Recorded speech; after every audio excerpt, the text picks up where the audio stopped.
voir les bases d'un EPI, un écran plat interactif, donc nos remplaçants de nos TBI qui étaient en classe jusqu'à maintenant au centre de service scolaire des Hautes-Laurentides. Donc, on va commencer par la base. Lorsque j'arrive, je peux brancher deux fils comme je le faisais avec mon TBI. Donc, le HDMI qui va me servir à aller chercher l'image et le câble USB qui va me servir à aller chercher le tactile. Sans le câble USB, je n'ai pas de tactile dans l'EPI. Donc, je vais venir brancher ces deux câbles-là à mon ordinateur.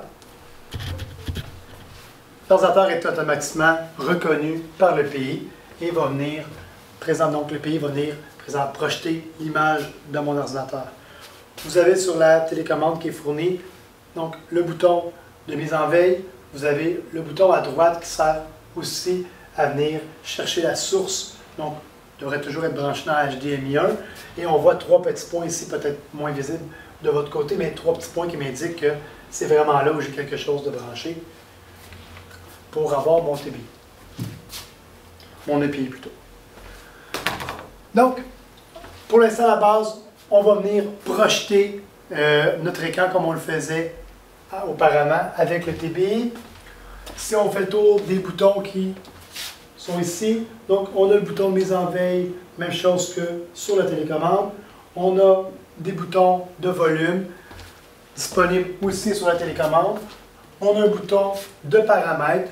Je ne pense pas que vous ayez à aller travailler avec les paramètres de l'écran, mais la deuxième fonction de ce bouton-là est intéressante. Si je tiens le bouton paramètres durant 5 secondes, je vais avoir un gel de l'écran, donc le bouton freeze qui était sur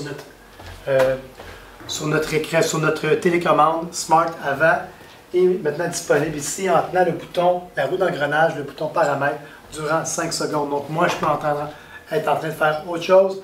Mes élèves ont des instructions au tableau, on leur présente quelque chose au tableau et moi, je suis déjà en train de préparer d'autres contenus pour eux par la suite.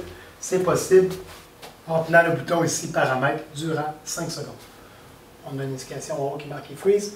Si ce n'est plus le cas, on est correct. J'ai un bouton pour revenir ici, si j'étais plus loin dans d'autres menus du tableau, et j'ai le bouton Home avec la petite maison qui me permet de revenir à l'affichage principal de l'EPI. Donc, de façon simple, notre EPI, c'est comme ça qu'il fonctionne. J'ai les mêmes crayons. Si je retourne ici, dans le menu avec le petit écran de télévision, je vais cliquer sur mon HDMI. Si j'ouvre par exemple mon Smart Notebook, je pourrais venir écrire ici comme je le faisais en classe, travailler de la même façon. C'est un écran qui est fait pour ça, c'est très solide, donc aucun danger, vos élèves peuvent venir travailler à l'écran sans problème. Donc, ça c'est la base de notre écran.